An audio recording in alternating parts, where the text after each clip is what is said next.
በምዕመናን ዘንድ ተቀባይነት ያለው አይደለም በአማኙ በተከታዮቿ በጎረቤቶቿ በሀገር ልጅነት በሚኖሩ አሁን በጣም ጨካኝ ትውልድ ነው የመጣ። ይገርማቸዋል። ጨካኝ ትውልድ ምናልባት አሁን የሴቲቱን የጆሮ ወርቅ ለመውሰድ አልወጣለት ካለ ከነጆሮ አቆርጦ የሚወስደው ነው የሚመስለው። እኔ እውነቴ ነው። እነዚህ አራቱ ማህበራቶች 3 ገጽ መግለጫ ጠንከር ያለ መግለጫ አውጥተዋል። ከዚህ በላይም ደግሞ እንጠብቃለን። እንግዲህ እግዚአብሔር ያመጣውን እሱ እግዚአብሔር ይመልሰው ከማለት ውጪ የተሻለ ንግግር ሊኖር አይችልም። ይህ ኮርስ ሚሉት እኔ ለቤተ ክርስቲያን ጣላቷ ነው የሚመስለኝ። ይቅርታ አድርጉልኝ። በቃ የነበረውን ነገር ሁሉ ብትንትና አድርጎ መጣል፣ ደፋር መሆን። ሰላማችሁ ይብዛ። የተዋህዶ ልጆች እንዴት ናችሁ? ተዋህዶ ያልሆናችሁ ባይዞ ያሳልፉት። አርሲ ውስጥ በስፋት እያለቅን ነው። የተዋህዶ ልጆች ዝም ብለናል። ሰላም ጤና ይስጥልኝ። እንዴት አደራችሁ? እንዴት ዋላችሁ? እንዴት አመሻችሁ? አምላክ አበው ቅዱስ እግዚአብሔር ስሙ ዛሬም ዘወትርም የተመሰገነና የተወደሰ ይሁን። በአዲስ መረጃ መጥቻለሁ። አንዳንድ ጉዳዮች ስለ አርሲ የምንመለከተው አለ። ከአርሲ ጋር በተገናኘ የወጡ መግለጫዎች አሉ። አባታችን አቡነ አብርሃም የተናገሩት አንድ ንግግርም አለ። እሱንም ጭምር እንመለከታለን። አንዳንድ አዋቂነን ባዮች ደግሞ ሊቃውንቱን ብድግ ብለው መተቸት ተያይዘውታል። እሱንም እንመለከተዋለን። ከአርሲ ከቦታው ላይ የባካችሁ እያለቅን ነውና ድረሱልን የተባለበትን መረጃ በቪዲዮ አለ። እነሱን ጥቂት ነገር እንመለከታለን። እርዳታውም እንደቀጠለ ነው። እነሱ እናያለን። ከምን እንጀምር? ከዚህ ሰው እንጀምር። ይህ ሰው አብደላ አማን ይባላል፣ ወይ ደግሞ በሌላ በቅጽል ስሙ አብደላ ማይክሮ ይባላል። በምስራቅ አርሲ ዞን በሽርካ ወረዳ የጨፌ አባል ነው። ጨፌ ኦሮሚያ ላይ ማለት ነው። ጨፌ አባል ነው። እንግዲህ ሁሉም በነበረው በወረዳው ላይ ጭፍጭፋ ላይ አብዛኞቹ ተሳታፊዎች ቢሆኑም ነገር ግን ይህ ሰው የመሪነቱን ድርሻ መያዝ የሚችል ነው። ወሃቢያ ነው። ብዙ ኦርቶዶክሳውያን እንዲገደሉ ምክንያት የሆነም ሰው ነው። እግዚአብሔር ፈቅዶ ይሄ መንግስት ሲወርድ ያው የምናወራርደው ነገር ስለሚኖር እንነጋገርበታለን። ለታሪክ ግን ይቀመጥልን። ከዛ በተጨማሪ እንግዲህ ታስክ ፎርሱ ከ4 ማህበራት ሆነው ደብዳቤ አውጥተዋል። እንደምትመለከቱት በኢትዮጵያ ኦርቶዶክስ ተዋህዶ ቤተክርስቲያን የሰሜን አሜሪካ፣ ካሪቢያን፣ ላቲን አሜሪካ አህጉረ ስብከት የሰንበት ትምህርት ቤቶች ህብረት፣ የኢትዮጵያ ኦርቶዶክስ ተዋህዶ ቤተክርስቲያን ሰንበት ቤቶች ማደራጃ መምሪያ ማህበረ ቅዱሳን የአሜሪካ ማዕከል፣ የኢትዮጵያ ኦርቶዶክስ ተዋህዶ ቤተክርስቲያን የማህበረ በዓለ ወልድ በሰሜን አሜሪካ፣ የዋልድባን እንታደግ በሰሜን አሜሪካ በጋራ ሆነው ያወጡት 3 ገጽ ያለው ሰፋ ያለ መግለጫ ነው። ለምን ኦርቶዶክሳውያን ይሳደዳሉ ብለው እንደምትመለከቱት በሰፊው ዳሰውታል። እናንተ ቆም አድርጋችሁ ማንበብ ትችላላችሁ። በመጨረሻም ንጹሐን ላይ ሲፈስ ግድ የሚላቸው ደም ሲፈስ ግድ የሚላቸውና ኦርቶዶክሳውያንን ግድያ፣ ስቃይ ለማስቆም እንዲሁም ጥፋተኞች ለህግ ማቅረብ ይላል። እነኚህ መካከል ላይ ቅዱስ ሲኖዶስ፣ የቤተክርስቲያን አባቶቻችን፣ የፌዴራልና የክልሉ መንግስት፣ የመላው ምዕመናን ህብረት፣ የኢትዮጵያ ኦርቶዶክስ ተዋህዶ ቤተክርስቲያን ወዳጆች፣ የሌሎች እምነት ተቋማት መሪዎች፣ አማኞች፣ የሰብአዊ መብት ተቋማት ተሟጋቾች፣ ዓለም አቀፍ ተቋማትና መንግስታት፣ የሚዲያ ተቋማትና ማህበረሰብ አንቂዎች የበኩላቸውን ጥረት እንድታደርጉልን ጥያቄያችንን እናቀርባለን ተብሎ ያው እንደምትመለከቱት ግልባጩ ወይ ደግሞ ህብረቱ ይህንን ደብዳቤ ትልቅ ደብዳቤ ጽፏል። ከልብ እናመሰግናለን። ስለዚህ ጩኸታችን ዓለም አቀፋዊ ጩኸት እንዲሆን ደግሞ በእንግሊዝኛ ቀይራችሁ ዓለም አቀፉ ደግሞ እንደምታደርሱልን ተስፋ እናደርጋለን። ከዚህ በላይ መስራት እንዳለብንና እንደሚጠበቅብን እርግጥ ነው አምናለሁ። ነገር ግን ድጋፍ ለሰጡን ከጎናችን ለሆኑ አካላት ደግሞ ምስጋና ማቅረብ ይገባልና አሜሪካ ለሚገኙት 4ቱ ማህበራት ከልብ እናመሰግናለን። የሰንበት ትምህርት ቤቶች ህብረት፣ ማህበረ ቅዱሳን አሜሪካ ማዕከል እንዲሁም ማህበረ ባለወልድና ማህበረ ዋልድባ ዘአሜሪካ። እነዚህ 4ቱ ማህበራቶች 3 ገጽ መግለጫ ጠንከር ያለ መግለጫ አውጥተዋል። ከዚህ በላይም ደግሞ እንጠብቃለን። ሌሎቹም በዚህ መልኩ ከዚህም በበለጠ የተጠናከረ ደብዳቤ መግለጫ እንዲያወጡና አቋማቸውን እያሳወቁ ከጎናችን እንዲሆኑ አሁንም ጥሪያችንን እናስተላልፋለን። ከልብ እናመሰግናለን። በርቱ። ስለ አርሲ ኦርቶዶክሳውያን መቼም ዝም አንልም። አጀንዳችንም የሚቀየር አጀንዳ አይደለም። ከዚህ በፊት ለምዳችኋል። 10 ትገላላችሁ፣ 12 ትገላላችሁ፣ የፈለጋችሁ ታረጋላችሁ፣ እንጮሃለን፣ ዝም እንላለን። አሁን ግን ዝም የምንልበት ሰዓት አይደለም። አንድ ላይ ተደራጅተን ራሳችን የምንከላከልበትና ራሳችን የምንጠብቅበት መልስ እስካላገኘን አርሲ ላይ ኦርቶዶክሳውያን ሰማዕትነት መቀበል በሃይማኖታቸው መሞት እስካላቆሙ ድረስ ወደ ኋላ እንደማንል አስረግጣለን ነግራችሁ እንወዳለን። የቴሌግራም ቻናሉን ያልተቀላቀላችሁ ሰዎች ፕሮፋይል ይስራለ ተቀላቀሉ። ሰላም አሉ። እኔ የገረመኝ ግን የኢትዮጵያ ኦርቶዶክስ ተዋሕዶ ቤተክርስቲያን ቋሚ ሲኖዶስ የሚሆን ቅዱስ ሲኖዶስ መቼ ነው መግለጫ የሚያወጣው? አርሲ ላይ የመጀመሪያ ጊዜ ሞቱ የተባሉ 15 ሰዎች ላይ 18 ሰዎች ላይ መግለጫ ወጣ። ከዛ በኋላ ዝም ተባለ። ከዛ በኋላ እኮ ብዙ ሞቱ። መጀመሪያ ከሞተው ይልቅ ከዛ በኋላ የሞተው እኮ ይበዛል ነው ወይስ መጀመሪያም ቢሆን በቃ ሚዲያዎች ሆ ብለው ስለጮሁ ነው? ለምንድን ነው ዝም የተባለው? ነው ከዛ በኋላ የሞቱት አይቆጠሩም? በቃ አንድ መግለጫ ወጥተናል ከዛ በኋላ አይመለከተንም ነው ምንድን ነው? ወይስ ዝም አስባሏችሁ? አቡነ ሳዊሮስ መቼስ የኦሮሞዎች ደም ይገደኛል ብለህ ነበር እዛ ዙፋን ላይ የወጣኸው። ምንድን ነው እያደረጋችሁ ያላችሁት? የቅዱስ ሲኖዶስ ጸሐፊ አቡነ ዲዮስቆሮስ ምን እያደረጉ ነው? አቡነ ያሬድ ተዋቸው፣ ልጃቸውን እያሳደጉ ነው የሚል ነገር ሰምተናል። እሳቸውን ተዋቸው። ግን ሌሎቻቸው ግን ምንድን ነው እያደረጋችሁ ያላችሁት? መቼ ነው መግለጫ የሚወጣው? መጀመሪያ ነው ትንሽ ሰው የሞተው፣ ከዛ በኋላ ነው በጣም ብዙ ሰው የሞተው። ግን መቼ ነው ታዲያ መግለጫ የሚሰጠን? መቼ ነው ተቃውሟችሁ የምንገለጽ? መቼ ነው አወገዝን እንደተለመደው እንኳን አወገዝን ትሏት እንኳን ሙድ እንኳን መቼ ነው ታወጡት? ኦርቶዶክሳውያን አንድ ጥያቄ ልጠይቃችሁ።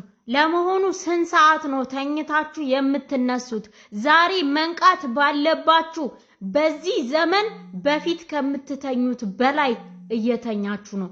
እስኪ ራሳችሁን ስንት ሰዓት ተኝቼ ነው የምነሳው ብላችሁ ጠይቁ። እንግዲህ እግዚአብሔር ያመጣውን እሱ እግዚአብሔር ይመልሰው ከማለት ውጪ የተሻለ ንግግር ሊኖር አይችልም። ለመላው ቤተሰቡ እግዚአብሔር መጽናናቱን ይስጥ። እነዚህ ሁለቱም የምታያቸው እህትማማቾች ናቸው። ከእንግዲህ በኋላ እናት የምትሆናት እሷ ናት ማለት ነው። ለዚህ ትንሽዬ ህፃን ስንታየውን ከዚህ በፊት አይታችኋታል፣ ቪዲዮ ላይ አቅርቤላችሁ። ከፍተኛ አደጋ ደርሶባት ይሄ ሲጋር ያለው ነገር ከአቅም በላይ ነበርና ሕክምናውን አግኝታ አሁን ትንሽ የተሻለ ሁኔታ ላይ ያለችው በወንድማችን ቢኒያም ሽታይና በሌሎቹ ወንድሞቹ የተደረገ ርብርብ ይሄ አሁን እጄ ላይ የምትመለከቱት 200 ሺህ ብር ቀጣዩን ሕክምና አድርጋ የተሻለ ቦታ ላይ እንድትሆን ለማድረስ ነው። በዚህ ነገር ላይ የተሳተፋችሁ ሁላችሁም እግዚአብሔር ይባርካችሁ። አርሲ ላይ የሞቱትን እህቶች፣ ወንድሞች፣ ህፃናትን እግዚአብሔር አምላክ ነፍሳቸውን ይማርልን። መከራውና ግፉ በዚህ ዓመት እንደተደረገው በየትኛውም ጊዜ ቤተክርስቲያናችን ላይ ተደርጎና ተጋርጦ አያውቅም። እሱ ያመጣውን እሱ ይመልሰው። የቀሩትም አሁንም እዛ ያሉትን በስጋት ያሉትን እግዚአብሔር ይጠብቃቸው። ልጃችንንም እግዚአብሔር ይማራት። አንቺ ይሄ ላንቺ ትልቅ አደራ ነውና እኔ እናት ብዬ የምጠራውን አንቺን ነው ከዚህ በኋላ የስንታየው እናት ብዬ። ስለዚህ ማመስገን ያለብሽን ህዝብ አመስግኝ፣ አደራውንም ተቀበይ። እሱም አለ ስላደረጋችሁልን እናመሰግናለን። ያልፋል ያላልኩት አልፎልኛ አይቼ አንቺ ምንድን ነው የምትያቸው? ትወጂኛለሽ? እኔ ከደም የምትወጂ እስኪ ሳይሆን አመስግኝ። ያመሰግናችኋለሁ በያቸው። አመሰግናችኋለሁ። ትድኛለሽ። እሺ እኔ ቆንጆ በደንብ ድነሽ ወደ ትምህርትሽ ትገቢያለሽ። ከዚህ በላይ ደግሞ ጎበዝ ትሆኛለሽ አይደል? አይዞሽ። እሺ በርቺልኝ። የኢትዮጵያ ኦርቶዶክስ ተዋሕዶ ቤተክርስቲያን እነዚህን እየተጎዱ ያሉትን ህፃናት እውነትም የመደገፍ ግዴታ ነበረባት። ልትደርስላቸው ይገባ ነበር፣ አልደረሰችላቸውም። አሁንም በግፍ እየሞቱ እየተሰቃዩ ላሉት ቤተክርስቲያን ምርጫዋ ዝምታ ሆኗል። ጉዳዩን በጣም እየተረሳ ስለመጣ እንግዲህ እግዚአብሔር አምላክ አንድ ቀን መልሱን ይሰጣል ብለን እናምናለን። እግዚአብሔር ከሁላችሁ ጋር በርቺልኝ። እሺ ነው ቆንጆ። እንግዲህ ወንድማችን ልደት እንግዲህ ድርሻውን እየተወጣ ነው። ከዚህ በፊት ሰበሰበውን ትናንትና ለወንዱ 250 ሺህ ብር ሰጥቷል። ለአንገቱ ላይ አደጋ የደረሰበት አሰቦት የነበረው ዛሬ ደግሞ ለእህታችን ለትንሿ ስንታየው ሰጥቷል። ይሄን ማለት ነው። ይሄ ብቻ አይደለም። አርሲ ላይ ምንድነው መከራ ያለው ምንድነው እዚህ እየደረሰ ያለው የሚለውን ነገር እዛው አርሲ ካለ ሰው ደግሞ ያሰማችሁ። ሰላማችሁ ይብዛ። የተዋሕዶ ልጆች እንዴት ናችሁ? ተዋህዶ ያልሆናችሁ ባይዘው ያሳልፉት። የተዋህዶ ልጆች ቪዲዮ ቫይራል እንደማይወጣ አውቃለሁ። እንደው በትህትና ልለምናችሁ ለ3 ለ4 ሰው እንኳን ሼር አድርጉልኝ እስቲ። አርሲ ውስጥ በስፋት እያለቅን ነው የተዋህዶ ልጆች፣ ዝም ብለናል። አሁን በቀደም በ14 እንኳን 6 የኦርቶዶክስ ተዋህዶ ሃይማኖት ተከታይ ንጹሃን ናቸው የተገደሉት ከእርሻ ማሳቸው ላይ፣ ገበሬዎች ምንም ፖለቲካ የማያውቁ ማለት ነው፣ ኦርቶዶክስ በመሆናቸው። ግን ማንም ሊያስቆምልን ፈቃደኛ የሆነ አካል የለም። ለማስቆም ፈቃደኛ የሆነ አካል ቢኖር ኖሮ አርሲ በማንኛውም ሁኔታ መልክዓ ምድራዊ አቀማመጧ ይሄንን ግድያና ጭፍጨፋ ለማስቆም የማያመች ምድር ሆና አይደለም። አልተፈለገም። ያልፈለገና አካል ደግሞ ለምን አልፈለክም እያልን መጨቃጨቅ የለብንም። ጎበዝ ረፍዷል። ራሳችንን ኔትወርክና አደረጃጀት ፈጥረን እንከላከል። ስናልቅ እንበዛለን አትበሉ። እኛ ማን ስለሆንን ስናልቅ እንበዛለን? ኢያሱ እግዚአብሔር አምላክን ጠይቆ ፀሐይን አቁሞ ነው ጠላቶቹን መክቶ ሲያበቃም ደግሞ ፀሐይ እንድትገባ እግዚአብሔርን የተማጸነና እግዚአብሔርም የረዳው። እኛ ምን ስለሆንን? ኢያሱ እስራኤላውያንን ያተረፈው ከፍልስጤም ግድያ እግዚአብሔርን አስፈቅዶ ነው። ዳዊትም ጎልያድን ደምስሶ እስራኤል ነፃ እንዲወጡ ያደረገው እግዚአብሔርን አስፈቅዶ ነው። በአንድ ወንጭፍ 4-5 ጎራዴና ገጀራ ሰይፍ የታጠቀውን ጎልያድን የዘረራው እግዚአብሔርን ጠይቆ ነው። ተጋድሞ እንደ በግ ታርዶ አይደለም። ክርስቲያን ተጋድመህ እንደ በግ ታረድ ያለህና የፈረደብህ ማን ነው? ስታልቅ ትበዛለህ ያለህ ማን ነው? ይሄ ኮተት የተሸናፊዎች የፈሪዎች ተረት ስናልቅ እንበዛለን የሚለውን ጣል ወደዛ። ስታልቅ ትቀነሳለህ እንጂ የት ሀገር ነው በቁጥር ስትጎድል የምትበዛው? ነው ሂሳብ አልተማራችሁም እንደዚህ የምትሉ ሰዎች? ነው ሎጂክ አታውቁም? በቃ ስለዚህ የትኛውም ፖለቲከኛ አይከራከርልህም። የዘመኑ ፖለቲከኛ የአፄውን ስርዓት አጥፍተን የነገስታቱን ስርዓት አጥፍተን ቅሪቷና እሳቤዋ የቀረው ቤተክርስቲያን ውስጥ ኦርቶዶክስ ተዋህዶ ቤተክርስቲያን ውስጥ ብቻ ነው የሚል እሳቤ ነው ያለው አብዛኛው ፖለቲከኛ። ማንም ፖለቲከኛ አይከራከርልህም፣ ባለስልጣን አይከራከርልህም። ከቁጥር አጉድለው ሊያጠፋ ሲመጣ ቢያንስ ከቁጥር እየጎደለ ይመለስ፣ እየቆሰለ ይመለስ። የኛ መጨፍጨፍ መቼስ የተለመደ ነው፣ ለምደነዋል። ግን በሰላም አይመለስ። ገዳይ እየቆሰለ እየጎደለ ይመለስ፣ ከቁጥር እየጎደለ እየቆሰለ ይመለስ። ግድያችን ይቆማል። አሁን ደግሞ በስፋት በሚሊተሪ ሳይዝ እየሰለጠኑ ኢንሻአላህ እናጠፋለን እያሉ ነው። በ84ም ትንሽ የመንግስት መለዋወጥ በተደረገበት ጊዜ ህግ ቀዝቀዝ ያለ ሲመስላቸው ይሄንን ያደረጉት ተመክተዋል፣ በአግባቡ ተመክተዋል፣ ቆመዋል። ያኔም አሁንም በአግባቡ ተደራጅተን እንመክታቸው፣ እናጥቃላለን፣ እንመክታቸውና ራሳችንን እናትርፍ ብለን ወደ መጥፋት እየሄድን ነው። ግድያውን ከክልል ወደ ክልል ያሸጋግሩታል፣ አይቆምም ጋይስ። ከዛ ሀገር አቀፋ ይሆናል፣ ልንጠፋ ነው። ቁጥራችን ስለበዛ ማንጠፋ እንዳይመስላችሁ። ቁጥራችን ምናልባት የኬንያን ህዝብ ቁጥር ሊያክል ይችላል፣ ምናልባት ደቡብ ሱዳን ልናክል እንችላለን። ግን ደግሞ ስለበዛን ከመጥፋት የምንድንበት ሁኔታ የለም። እንዳንጠፋና ታሪክ ሆነን እንዳንቀር ፕሊስ እንነጋገር። ኦርቶዶክስ ሀገር ናት ብለውናል። ሀገር ሆና ሉዓላዊነቷን የሚያስከብርላት ሰራዊት የሌላት ሀገር የለችም። ወደ መጥፋት ከመሄዳችን በፊት ታሪክ ከመሆናችን በፊት ጋይስ አደረጃጀት ፈጥረን ኔትወርክ ሰርተን ባለንበት ጠላትን ባለን ነገር እንከላከለውና እንመከተውና እናቁመው። ጠላት ካልተመከተና ካልቆሰልና ከቁጥር ካልጎደለ እመኑኝ እኛን ከማጥፋት ወደ ኋላ አይሉም፣ አስበውም አያውቁም። ይሄ ዓላማቸውና እቅዳቸው ነው። ፕሊስ ተነጋገር፣ ኔትወርክ ስራ፣ ራስን አጥር ሰርተ ተከላከል። አለዛ ታሪክ ሆነ መጥፋታችን ነው። ኦርቶዶክስ መጥፎ ታሪክ ስላላት አይደለም። ከአርበኞች ጋር ዘምታ ግዛት አስፍታ ጠላት አጥፍታ ሀገር አቆይታ እዚህ ያደረሰች ታላቅ ሃይማኖት ነች፣ ባለውለታ ነች። ባለውለታ መሆኗም ታሪኳም አይፈለግም። ባለውለታ እንደሆነች እንዲነገርም አይፈለግም። በቃ እንድጠፋ ብቻ ነው የሚፈለገው። ስለዚህ እኛ ግን ራሳችንን ተከላክለን ራሳችንን አድነን ሃይማኖታችንን የምናቆይ ምዕመናኑን የምናቆይ አለዛ ታሪክ ሆነ መጥፋታችን ነው። ልብ በሉ። እናመሰግናለን። አሁን አንድ ግሩፕ ተመስርቷል፣ ቴሌግራም ላይ አንድ ግሩፕ ተመስርቷል። ከዛ ውስጥ ደግሞ ጠንካራ ሰው ደግሞ ወደ ሚቲንጉ ይጠራል። ስለዚህ የምትችሉ ሰዎች ግሩፑን ተቀላቀሉ። ራሳችንን መደራጀት፣ ራሳችንን መከላከል፣ ራሳችንን የፈለግንበት ደረጃ ድረስ ማድረስ የምንፈልግ ከሆነ እዚህ ግሩፕ ላይ ተቀላቀሉ። ሊንኩን ዲስክሪፕሽን ላይ እና ወይ ደግሞ ኮሜንት ላይ ፒን አደርግላችኋለሁኝ። እዚህ ግሩፕ ላይ ተቀላቀሉና ኦርቶዶክሳውያን የሆናችሁ ብቻ ማለት ነው። ራሱ ቻለ ፈተና አለው፣ መመዘኛ አለው። ያለፈ እንደሚቀላቀል ተስፋ አድርጋለሁኝ። ራችን ልንከላከል፣ ራችን ልንጠብቅ ይገባል። ምንም አማራጭ የለውም። ምንም ኦርቶዶክሳውያን እንዲገደሉ የታዘዘብን አዋጅ አለ። እሱን ነገር መመከት የምንችለው ራችን ስናደራጅ ራሳችንን ስንጠብቅና ስንጠብቅ ብቻ። ራችን አባባችን ጋር አባ ገብረ ኪዳን አሁን በጣም ጨካኝ ትውልድ ነው የመጣ። ይገርማቸዋል። ጨካኝ ትውልድ ምናልባት አሁን የሴቲቱን የጆሮ ወርቅ ለመውሰድ አልወጣለት ካለ ከነጆሮዋ ቆርጦ የሚወስደው ነው የሚመስለኝ። እኔ እውነቴን ነው። በጣም ጨካኝ ምን ከነጆሮዋ ሰውን አግቶ ብር ካልሰጠው ገሎ የሚጥል አይደል የመጣ። በጣም አደገኛ ነው። አደገኛ ነው። የአውሬ ዘመን። እግዚአብሔር ደግሞ የምነግራቸው የእግዚአብሔር ቤተሰቦች ለጨካኝ ሰው የጊዜ ጉዳይ ነው እንጂ ጨካኝ ሰው ይጥልበታል። የጊዜ ጉዳይ ብቻ ነው። አንድ በጣም ጨካኝ ንጉሥ ነበረ። ክርስቲያኖችን ሲያሰቃይ የነበረ ሰው፣ ክርስቲያኖችን ከአውሬ ጋር እያታገለ የሚስቅ ሰው ማለት ነው። ክርስቲያኖች ሲገረፉ ስጋቸው እየተቆረጠ ሲወርቅ ደስ የሚለው ሰው ነበር። በኋላ ክርስቲያኖችን ፈጅቶ ዘመነ ሰማዕታት ሲያልፍ ግን የሌላ ሀገር ንጉሥ መጥቶ ማርኮ እሱን ወስዶ ካልጋው ስር እንደ በሬ አስጎንብሶ አሳስሮ ያኛው ንጉሥ ወደ አልጋው ሲወጣ ያን ሰው እየረገጠ ነበር የሚወጣ።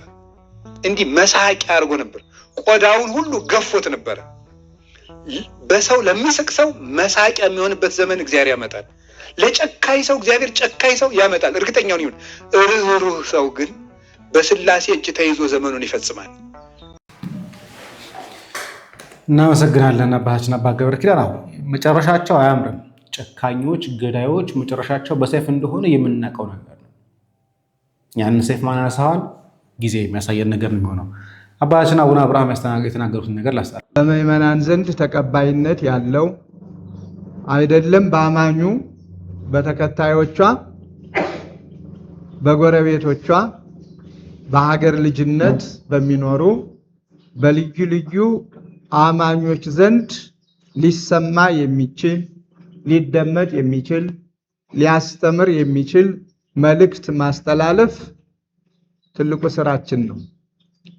የኢትዮጵያ ኦርቶዶክስ ተዋሕዶ ቤተክርስቲያን ታሪኳን ስናይ ሁሉም እምነት ተከታይ ቤተክርስቲያን ሲሰራ በመተባበር ሙስሊሙ ከክርስቲያኑ፣ ክርስቲያኑ ከሙስሊም፣ መስጊድ ሲሰራ ሳይቀር ክርስቲያኑ ከሙስሊም፣ ሙስሊሙ ከክርስቲያን በመተባበር ሲሰሩ የነበሩት ግንኙነቱ ጠንካራ ስለነበረ እምነቱ የተጠበቀ ሆኖ እምነቱ ስርዓቱ የተጠበቀ ሆኖ መጋገብ አይገናኙም። በስራ ይገናኛሉ። አባቶቻችን በሰላም ይገናኛሉ፣ በፍቅር ይገናኛሉ፣ በማህበራዊ ኑሮ ይገናኛሉ። እምነታቸው ደግሞ በእያንዳንዳቸው የተጠበቀ ነው። ኦርቶዶክሳውያን አብረው መብላት የራሳቸውን ምግብ በማህበራዊ ኑሮ ሙስሊም ወገኖቻችንን ቢጠሩ ሙስሊሞቹ በራሳቸው አዘጋጅተው የሚመገቡትን እንዴት አድርገን ዘመኑን ዋጅተን ሰላማዊ ስራ እንስራ፣ ሀገርን እንደ ሀገር፣ ታሪክን እንደ ታሪክ፣ ሃይማኖትን እንደ ሃይማኖት፣ ማህበራዊ ኑሮን እንደ ማህበራዊ ኑሮ።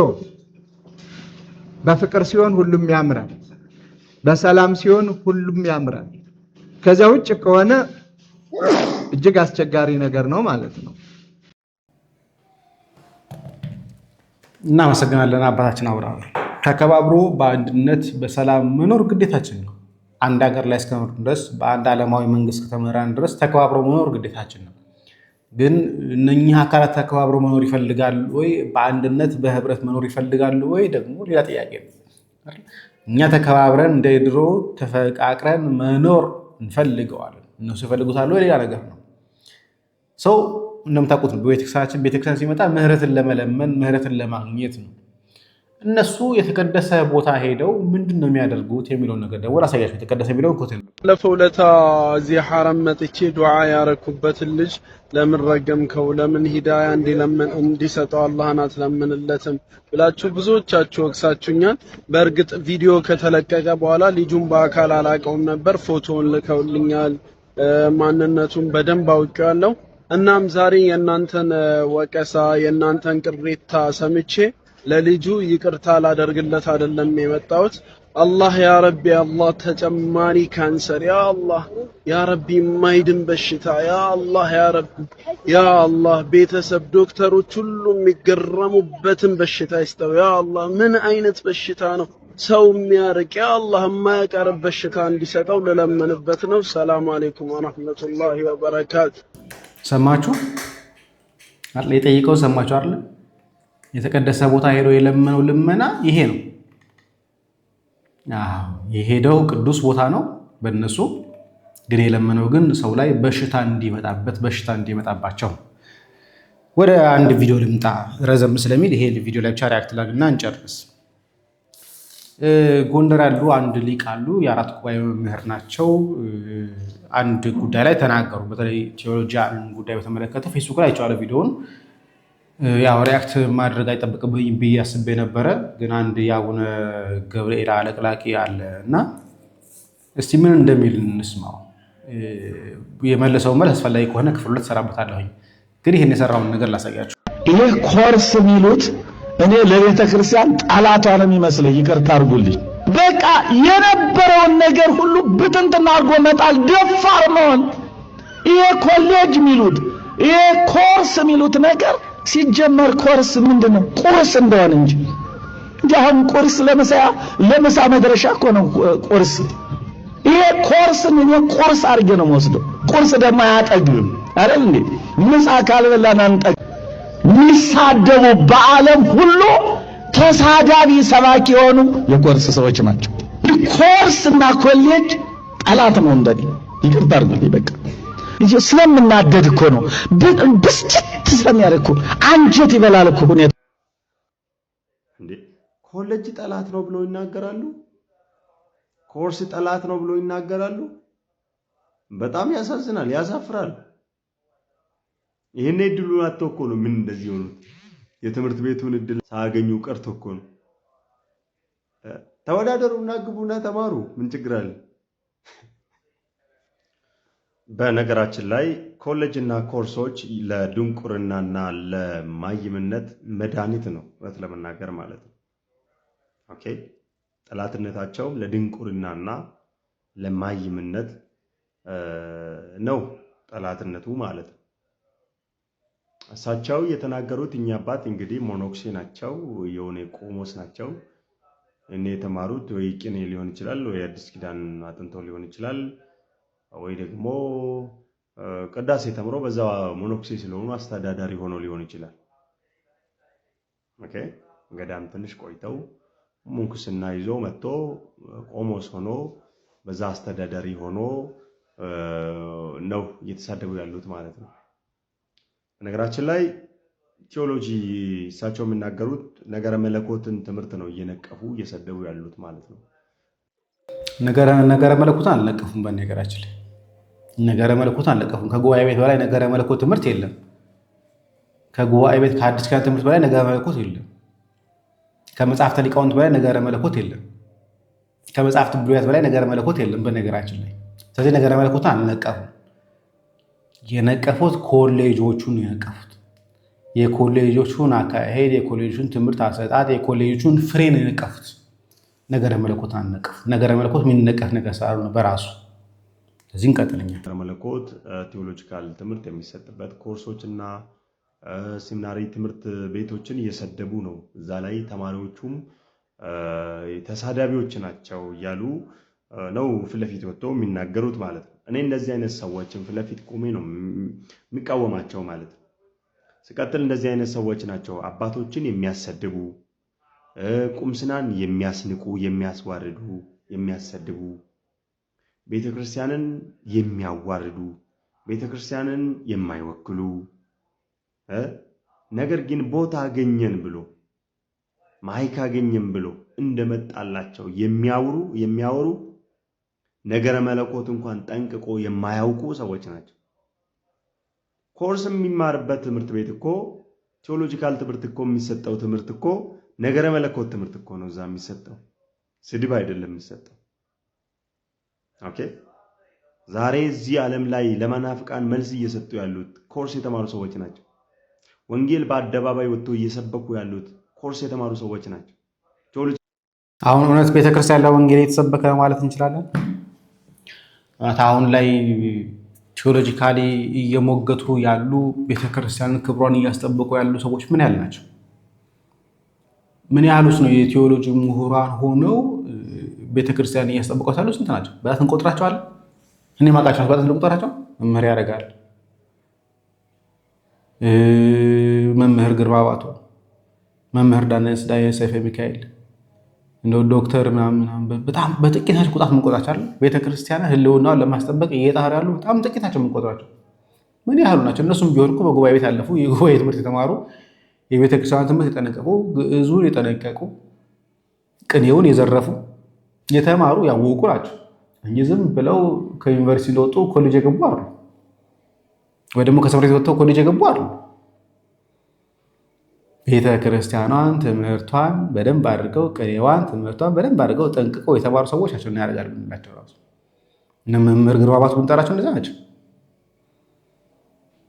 ወይ ዩኒቨርሲቲ አልሳካለት ሲል የሚወጣውና ኮሌጅ የሚገባው አይደለም፣ ወይ ደግሞ ዩኒቨርሲቲ ተመርቆ ስራ ላገኝ ሲል ወደ ቴዎሎጂ የሚገባው አይደለም ነው። እነሱ ጭራሽ አያውቁም፣ አያውቋትም። እነሱ ትምህርት ያገኙ የተማሩ በዲፕሎም በዲግሪ የተማሩ በማስተርስ የተማሩ የተመረቁ ሰዎች ናቸው።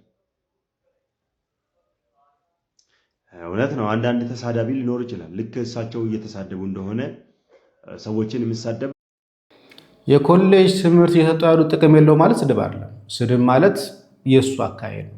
ሊቃውንቱን ሳያውቃቸው ማን እየተናገረው እንደሆነ ሳያውቅ ለመዝረፍ ለመዝለፍ የመጣ ሰው እንዳንተ አይነቱ ስድብ የሚባለው እናንተ አይነቱ አቅሙን ማያውቅ ልኩን ማያውቅ ማን ተናገረው ብሎ እንኳን የማያውቅ የአራት ጉባኤ መምህር የሆኑትን የቅኔ መጽሐፍ መምህር የሆኑትን የቅዳሴ መምህር የሆኑትን ሊቃውንቱን እያፈሩ ያሉ ሰዎችን ለመናገር መምጣት ነው ስድብ። ጽርፈት ይሄ ነው። በነገራችን ላይ ያለ አቅም መንጠራራት ነው ጽርፈት የሚባለው። ያ ነው እሱ እንደ ስድብ ቁጠረው። እሳቸው አሁን እየመረቁ ነው ወይስ እየተሳደቡ ነው? እየተናገሩ እውነታውን እየተናገሩ። ተሐድሶ መናፍቃን ያፈራው ቴዎሎጂ እንጂ ጉባኤት አይደለም።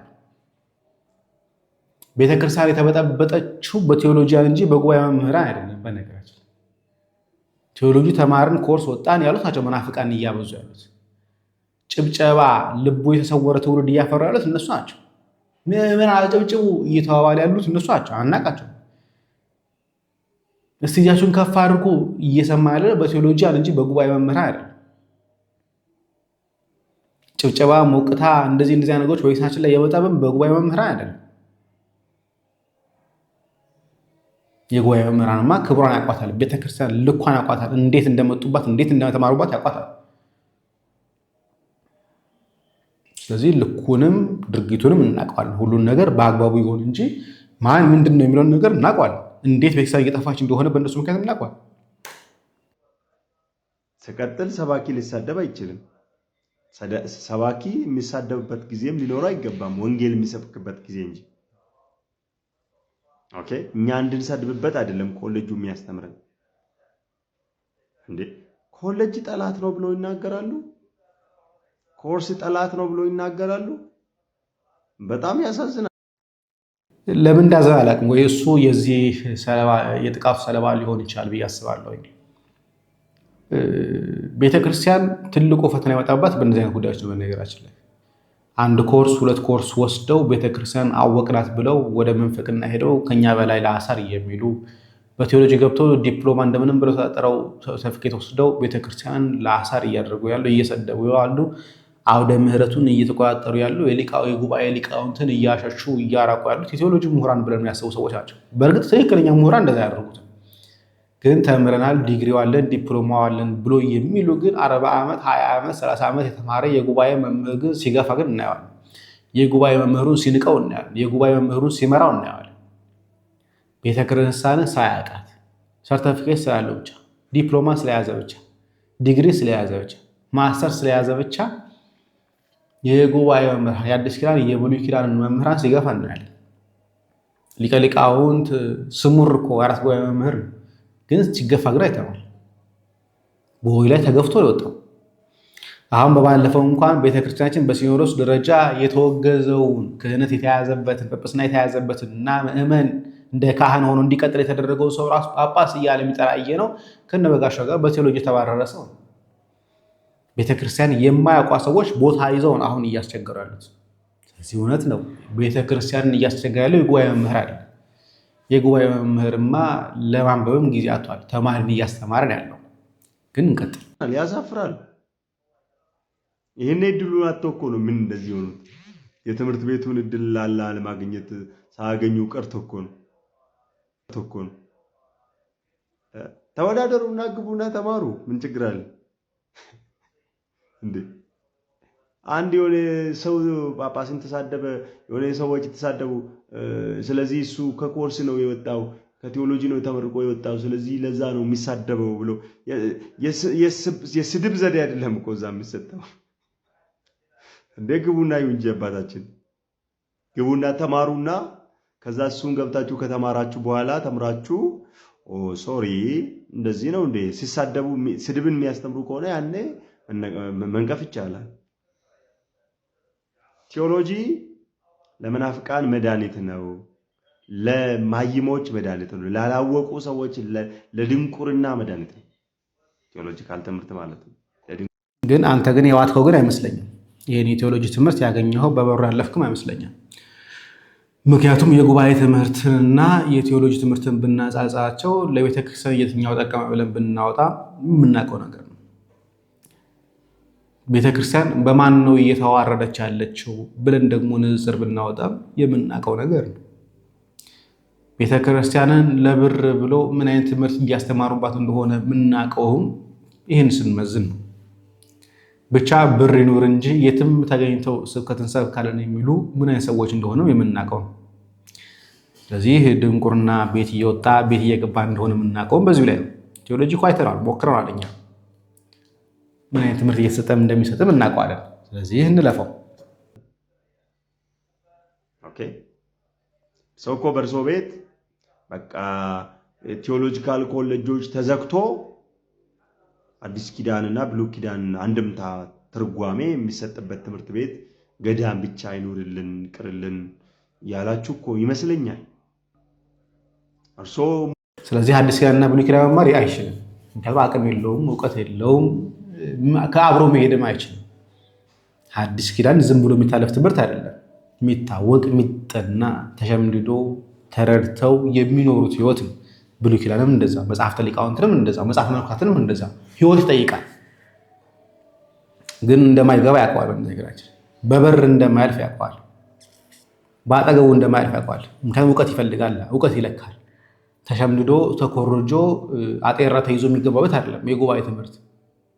ቴዎሎጂ ከሆነ አጤራ ይዛችሁ የምታልፉት ነገር ነው። ተኮርጆም ቢሆን ታልፋል። ጉባኤ ቤት እንደዛ አይደል? ሐዲስ ኪዳን ፈተና በአጤራ የሚታለፍ አይደለም። የብሉይ ኪዳን ትምህርት ባጤራ የሚታለፍ አይደለም። ወይ ደግሞ ጾመ ድጓውን ልማር ቢል ባጤራ የሚታለፍ ትምህርት አይደለም። ከቃል እያወጡ የሚጽፉት በብራና ቀርጸው ብዕር በጥጠው የሚጽፉት መጽሐፍ የሚዘጋጅበት ትምህርት ነው። ሲመረቅ ያ ነው የሚደረገው እንጂ የሸመደዱትን ትምህርት አሊያም ባጤራ ይዘው የሚመጡት ትምህርት ተፍተውት አይደለም ዲግሪያቸው የሚቀበሉት ነው። ጽፈውት ጭምር የሸመደዱትን ያወቁትን የተረዱትን መጽሐፍ ድጋሚ ጽፈውት በብራና ጽፈው የሚያስረክቡት ነው። እንደማያልፍ ያውቃል፣ በበሩ እንደማይመጣ ግን እንጀምር። አራቱ አይናኖት እስቲኑና ወንጌል ያስተምሩ። ነገረ ስላሴን ብጥር አድርጎ የሚያስተምር እኮ ቴዎሎጂካል ትምህርት ነው። ነገረ ስጋዌን የሚያስተምረው እኮ ቴዎሎጂ እኮ ነው። ነገረ መለኮት እኮ ነው። ነገረ ድነትን አበጥሮ የሚያስተምረው እኮ ኮርስ ነው። ነገረ ቅዱሳንን አበጥሮ የሚያስተምረው እኮ ኮርስ ነው። ነገረ ማርያም ግን ቅድስት ሥላሴ ዩኒቨርሲቲ ከተመሰረተ ስንት ጊዜ ሆነ? መላከ ብርሃን አድማስ ጀንበሬ ሚስጥረ ሥላሴ ሚስጥረ ስጋዌ ለመናፍቃን ምላሽ ሲሰጡ ቅድስት ሥላሴ መንፈሳዊ ኮሌጅ ገብተው ነው እንዴ? ነው ወይስ ቅዱስ ጳውሎስ ሰዋስዋዊ መንፈሳዊ ኮሌጅ ገብተው ነው? ወይስ ከሳቴ ብርሃን የመናፍቃን ማፍሪያ የሆነውን የትግራዩን የመቀሌውን ገብተው ነው? ሲጀምር ከሳቴ ብርሃን እኮ መንፈሳዊ ኮሌጅ እኮ የመናፍቃን ማፍሪያ ስለሆነ ጭምር ለተዘጋው የመናፍቃን መፈልፈያ ስለሆነ ግን ምን ታደርጉታለህ? ያልተማረ ሰው አንዳንዴ ቦታ ይዝና ችግር ነው እኮ። በሰፊ ኮርስ ነው፣ ቴዎሎጂካል ትምህርት ነው። እሱን የሚማር ሰው እውነት ለመናገር ለድንቁርና መድኃኒት ነው፣ ለተሳዳቢዎች መድኃኒት ነው። ስለዚህ እባክዎት አትሳደቡ። ለስድብ መልስ ይሆናል ብላችሁ እንዳትሳደቡ፣ ጥሩ አይደለም። ከአባት ደግሞ እንደዚህ አይነት ወንጌል አታስተምሩም እንዴ? ጥቅስ ጠቅሳችሁ እንዲህ ይላል እያላችሁ አትናገሩም እንዴ? ምንድነው ሰባኪያንን መሳደብ ምን አመጣ? የደብራችሁ ሰባኪ ጋር የተጣላችሁትን የደብሩ ሰባኪ ጋር ኮርስ ተምሮ እናንተ ጋር የሚያገለግል የደብር ሰባኪ ጋር ስለተጣላችሁ ወይ እርሱ ስለሰደቦት ወጥቶ ሰባኪያን ተሳዳቢዎች ናቸው ኮርስ የተማሩ ቴዎሎጂካል ትምህርት የተማሩ ብላችሁ እናገር ነውር ነው። ብዙ ጳጳሳት ተምሯል፣ ብዙ ሊቃውንት ተምሯል። ብዙ ሰባኪያን ከዛ ነው የወጡት አይደል እንዴ? ከስላሴ ነው የወጣው፣ ከጳውሎስ ነው የወጣው፣ ከመቀሌ ነው የወጣው ብዙ ሰባኪ ማለት ነው። በምን ሞራል ነው እንደዚህ የተናገሩት? ከልጁ ጋር የእርሶ ሰባኪ እውነት ነው ብዙ ሰባኪያን ወጥተዋል። ግን ምን ያህል ፍሬ አፈሩ? ምን ያህል ፍሬ አፈሩ? ምን ያህሉስ ነው ወደ ገጠር ሄዱት? ከተመረቁት መካከል ላይ ምን ያህሉ ነው ገጠር ገብቶ እያስተማሩ ያሉት? ምን ያህሉ ነው ተደራሽ የሆኑት? ምን ያህሉስ ነው አዲስ አበባ ያሉት? በተለይ አዲስ አበባ ያሉት ምን ያህሉ ፐርሰንቱ ነው?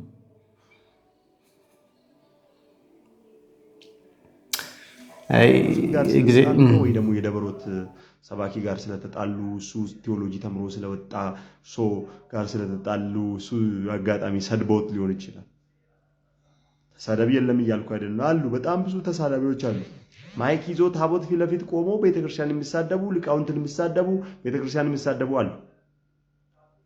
ነገር ግን እሱ እንዲሳደቡ ያደረጋቸው ያደጉበት ከቤተሰቦቻቸው በአደብ ስላላደጉ ነው ምላሳቸው ስድብ የሚናገር ማለት እንጂ ቴዎሎጂ ስለተማሩ አይደለም። አባታችን አትሳሳቱ እና በጣም ያሳፍራል። እኔ እንደዚህ አይነት አባቶችን ባላይ ደስ ይለኛል። እስቲ አዲስ አበባ ውስጥ እየዞሩ ገንዘብ የሚለምኑ ጽና ይዞ የሚዞሩ ንዋየ ቅድሳት ይዞ የሚዞሩ ሌቦችንና በጉቦና በሌብነት ሆዳቸውን ያሳበጡትን ሰዎችን ገስጿቸው። ሆዳቸውን ያሳበጡትን ሰዎች ሻኛ ያወጡትን ሰዎች ገስጿቸው። ሆዳ አምላኪዎች የሆኑ ሰዎች ገስጿቸው። ሌባና ጉበኛ ለወንጌልና ለቅድስና ቦታ የሌላቸው ሰካራሞች ገስጿቸውና ከቤተ ክርስቲያን ለዩልን። ያኔ ነው እውነት እኛ አባት እውነት ለቤተ ክርስቲያን አባት ነው ናቸው ብለን የምናጨበጭበላቸው እንጂ ቴዎሎጂካል ትምህርት የተማሩትን ሰዎች ስለሰደባችሁ ማንም ሊያመሰግናቸው አይችልም። ቴዎሎጂካል ትምህርት ባይኖር እውነት ለመናገር ብዙ ቤተ ክርስቲያን ዛሬ ተዘግቶ ነው ያለው። ምንም ይገርማል እውነት ለመናገር እንደዚህ አይነት ሰዎች ከፈሎት ይቀጥላል። ግን እዚህ ጋር ላቁም፣ ወደ ችግር የለውም። ምን ላይ ሰጥቷል? እኚህ ኮሊቅ እኮ ተብሎ ሲነገረው ምን ላይ ሰጥቷል? እሱን እንመለከታለን ጊዜ ካለን በኋላ ላይ። እንኳን ነው እናንተ ስራችሁ ምንድን ነው? ሆዳቸው የጠገበ ቦርጫሞች ስታዩ ለምንድን ነው ማትናገሯቸው? ከደብር ስለሚያስለቅቋችሁ፣ ከስብከተ ወንጌል ስለሚያባሯችሁ ሰባኪ አይደል? ለምን አትናገራቸው? እሳቸው ያሉት ጎንደር፣ አንተ ያለኸው ከተማ ላይ ለምን አትናገርም? እንደሚያባሩ ስለምታውቅ ነው። ባለስልጣናት ስለሆኑ ስለምታውቅ። ይህ ሰው ማለት በነገራችን ላይ አቡነ ገብርኤልን ቪዲዮ መንፈቅና ቪዲዮዎችን፣ የክህደት ቪዲዮዎችን፣ የስድብ ቪዲዮዎችን እየቆራረጠ ፖስት የሚያደርገው ሰው ነው። በነገራችን ላይ ልጅ ማለት ልጅ አይደለም። ግን ይህ ሰው ማለት የአቡነ ገብርኤልን ቪዲዮዎችን እየቆራረጠ ኦሮምኛ የተናገራቸውን ነገሮችን የሚለቅ ሰው ነው። ራሱም ኦሮምኛ አማርኛም እየቀላቀለ የሚናገር ሰው ነው። ከዚህ በፊትም አቅርቤዋለሁ እዚሁ ቻናል ላይ። በጣም የስህተት ስሁት የሆነ አስተምሮች፣ ስሁት የሆነ ሀሳቦችን በዘር ካባ ውስጥ ተደብቆ የሚያስተላልፍ ሰው ነው። ለማንኛውም ጊዜ ካለን እግዚአብሔር ከፈቀደ በኋላ አንዱን እንመለከተዋለን። ለማንኛውም እኔ እዚህ ያላብቃ። ሰላም፣ እግዚአብሔር ከእኔም ከእናንተ ጋር ይሁን። ቸር ቆዩ።